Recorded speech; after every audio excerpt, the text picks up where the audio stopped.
Chief Meteorologist Kathy Sabin here in the 9 News Weather Center. After a cooler, calm day, severe thunderstorms are rolling off the foothills from the northwest, east-southeast across the city right as the evening drive gets underway. To the radar we go. Denver under a severe thunderstorm warning until 6:30. We have actually 3 storms that we're tracking moving through Douglas, Arapahoe, Denver, and Jefferson counties. They're tracking southeast at 20. The biggest threat has been large hail already recorded in areas like Longmont, over 1 inch in diameter. Berthoud, also 1 inch in diameter. Warned storms moving through Boulder County this hour, but the most pressing storm has already produced heavy hail, pea to marble size, in areas like Wheat Ridge, Golden, Morrison, and western Lakewood. We have 60-mile-per-hour wind gusts, the potential with these storms, along with heavy rain and dangerous lightning. Expect damage to roofs, siding, and trees, and hail damage to vehicles is also expected as these storms track to the east-southeast. Harris Park, the storm will be overhead in 4 minutes. The town of Bailey, 21 minutes. Highway 285, the threat for heavy flooding rain there. Highlands Ranch and Parker be on the lookout for this means thunderstorm to come through with heavy rain and hail in the next 9 minutes, and Castle Rock will see this cell in about the next half hour. This storm, all part of a line moving through that brought slightly cooler weather conditions to us today, but future development expected as we move through the overnight time period, simply because this front will move through now during the peak heating of the day, and that means we could see scattered storms continue between now and 10 o'clock, and then we'll see some redevelopment later on tonight. We will continue to monitor these storms throughout the evening. There'll be some improvement by about midnight, and then we'll see another round of storms develop again tomorrow. The focus will be further south of the metro area. We'll have much more on 9news.com, Facebook, and Twitter. We just witnessed an explosion, a very large explosion. Denver firefighters saw it themselves. We're going to start that way. Got there in minutes and knew. All units responding. Looks like this is going to be a gas explosion at Third and Sante Fe. Firefighters say this city hasn't seen a natural gas explosion that large in more than 20 years. When this happened, 2 blocks away in 1996. Nothing immediately suggests a connection. The immediate concern was right in front of firefighters. We have eyes on the trapped female. She's conscious and breathing. And rescue within minutes of Denver's biggest such blast in decades. We're pulling that victim out the back door right now. She's walking. It was right along busy Santa Fe where the old house exploded today, showering bricks onto the sidewalk, onto the street, across the street, and onto homes and people nearby. Firefighters are doing one last check right now with dogs to make sure that there is no one still trapped in the collapsed units of that building. There were people stumbling out to safety immediately following the explosion, and that one woman who had to be pulled free. We know that one person was seriously injured. Everyone else is expected to be okay. All around that area of Santa Fe and Fourth, people have been telling us that the explosion was so loud, so ground-shaking, they thought it was their house, their office that was exploding and collapsing. Jenna Affinado says she felt the wave of the blast. I think if I made the one more step, it would be a really bad outcome. When I got out from the house, the girl who was inside the house, she was sitting on my front porch, all covered in glass and blood. Now, Gina was one of 7 people nearby who were treated at the scene for minor injuries, bumps and bruises, ringing ears. So while some on our reporting team were working on the what of what happened today, Chris Vanderveen from our 9 Wants to Know team started on the why. And so Denver Fire said right off the bat that this is the largest such explosion since one 2 blocks away. 1996, there was another natural gas explosion just 2 blocks away. And also keep in mind, in 2004 at 7th and Calumet, there was a smaller natural gas explosion. The fire department was asked about this today. Do you think there's a connection? At first blush, they said, we doubt it. But it's certainly something worth mentioning. And we know when we're looking at cases like this that even in the preliminary stages of the investigation, there are always some constants with natural gas explosions. It tends to be a cut pipeline, somebody digging, a failed appliance in a house, or a slow leak in a pipe, maybe into a vacant building or something like that. And that's why Excel is on the scene right now looking at those pipelines, along with Denver Fire Department, to determine where did the source of this natural gas came from. We know it was a natural gas explosion. Within 2 minutes of firefighters arriving on the scene, they called it a natural gas explosion. So where did that natural gas come from? And again, just back to that initial thought about the fact that Denver's last explosion, 1996, was just 2 blocks away from this one. There have been others in the meantime. One thing that's impossible to pinpoint right away is that an unusual frequency in any given neighborhood? Absolutely. We know that this building was built in 1905. It's an older building. We also know that natural gas didn't come into Colorado until about the 50s or 60s in large parts. So we can't say, was there anything that tied all these three together? Again, the fire department doubts it, but it's certainly something that you'll look into because these type of things don't happen all the time. All right, Chris Vanderveen, we know you're going to continue your work on that. Thank you.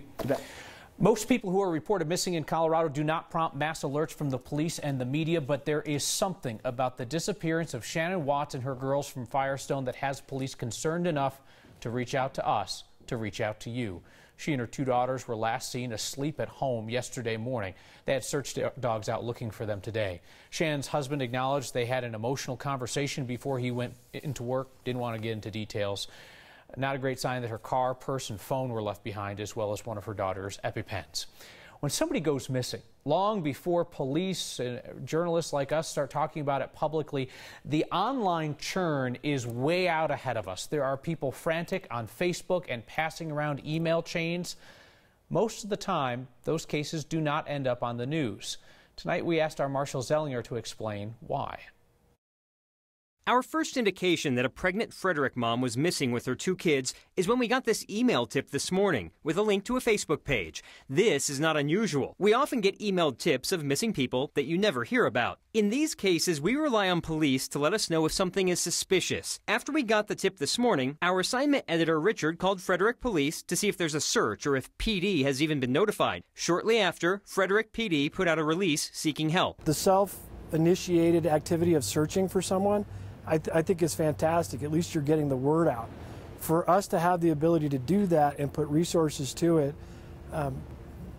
we're going to need just a little bit higher level. Detective Dave Snelling with Arvada Police recently dealt with 3 missing kids that briefly required the public's help. We received this alert from law enforcement on July 27th when a 14-year-old, 10-year-old, and 6-year-old left their Arvada home with personal items and the family dog. The 2 youngest were found at a family member's house. The 14-year-old is now considered a runaway, and the public's help is no longer needed. If it's a runaway, they willingly left. That's, it's a status offense in our eyes, not necessarily a criminal act. And that's why we don't publicize based on a tip alone. The Colorado Bureau of Investigation is responsible for tracking missing child reports each year. In 2017, the statistic that stands out, 39 kids are reported missing every day, the majority being runaways. For Next, I'm Marshal Zelinger. And here's another reason that we're cautious to report on these community tips alone. Last year, there were 9,100 reports of missing children. Only 143 cases of those 9,100 ended up being considered suspicious. We just want to be careful that when we ask for your attention and your help, that we're almost certain that it's really needed. Our next question comes from a viewer named Jackie. What do Colorado newcomers need to know about tornadoes? If we are home, we go into the basement. But what about if we are driving or walking outside? And you know, Jackie, that's a good question. We can't forget how many people are new to Colorado, so they're new to the threat of our state's tornadoes. We rank in the top 10 nationally. Now, the good news is most of them are pretty weak sauce, F0, F1. We talked to meteorologist Corey Reppenhagen today. He said you're absolutely right about your idea. Get into the basement or to an interior room in your house. If you are outside, Corey says get inside. Anywhere inside is better than out. Get low, like in a ditch, if you have no other option but to be outside, and cover your head because debris is going to be blown around. And Corey wanted to stress to everybody, a car is not a safe place to be when there's a tornado threatening. Find any kind of shelter to hide in. The most Colorado thing we saw today is a guy who he says he's been to every Welcome to Colorful Colorado sign. And we remember a woman described as a light and a force in our state.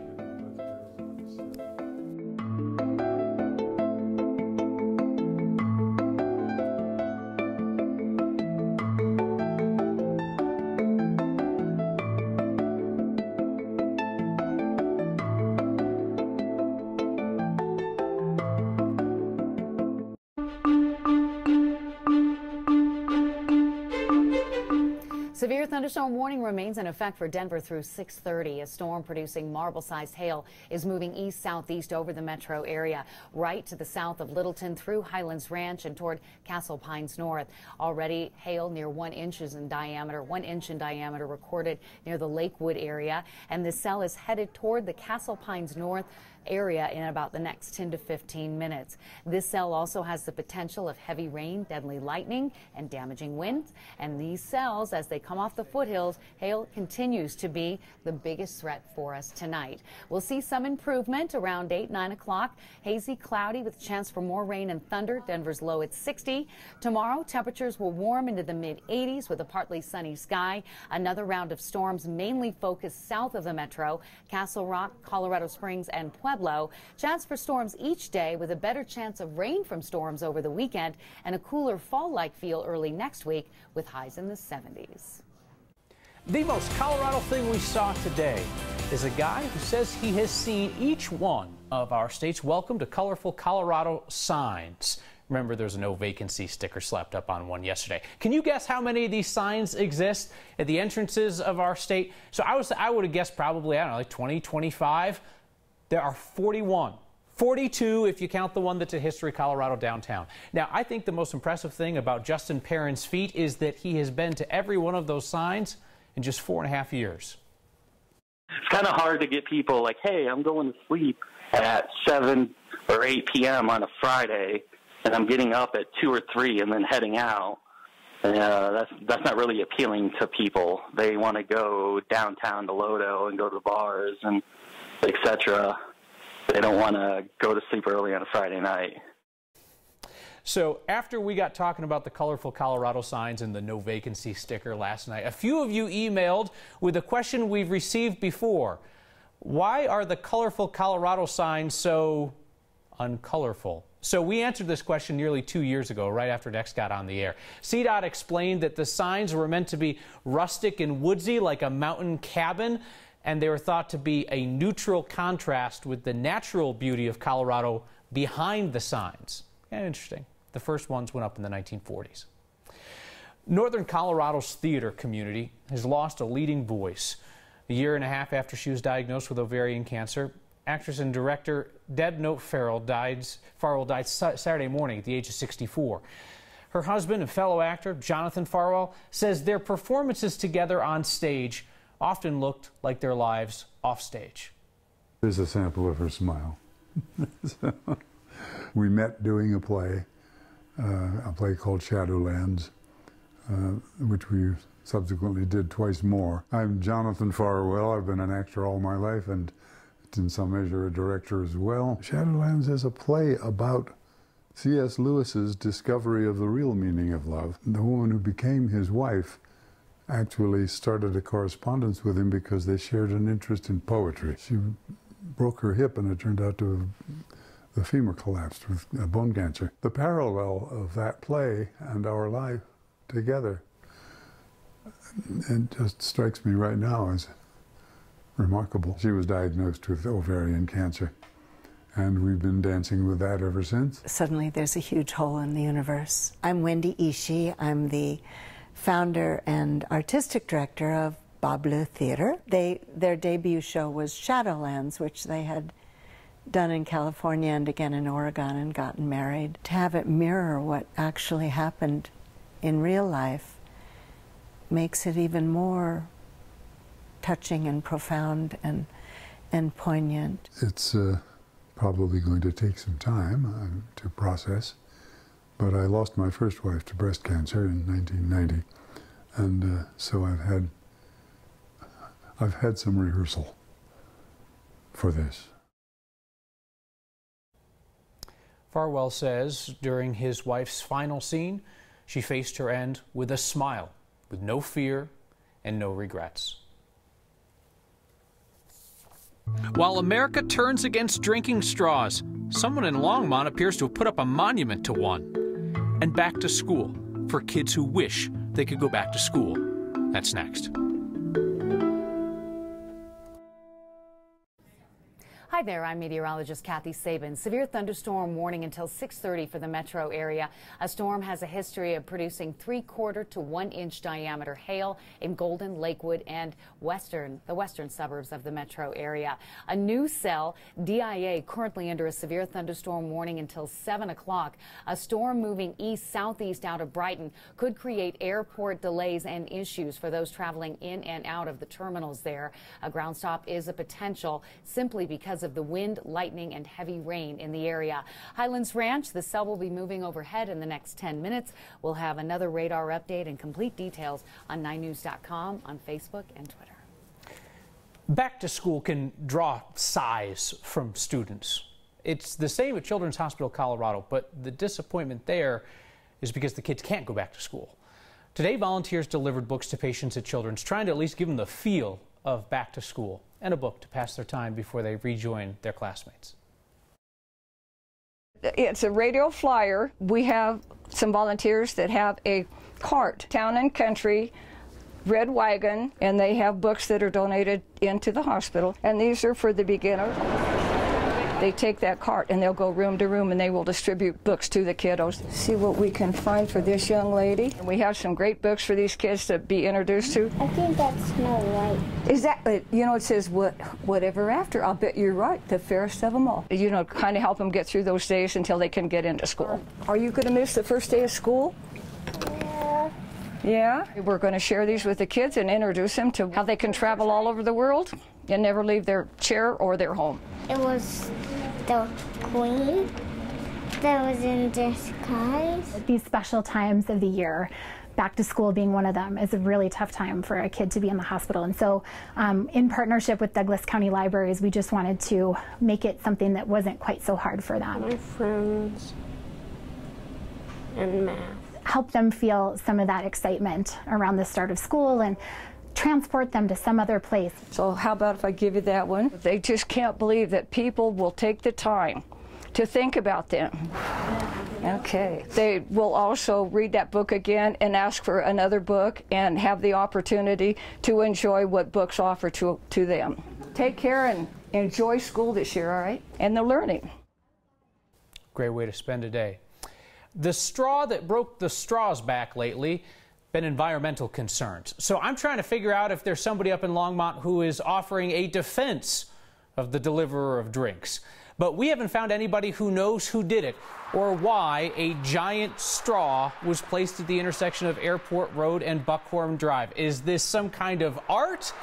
Is it a countercultural, politically incorrect statement? I saw it about a month ago. I was with my friends and we were at the bus stop that's just right behind it.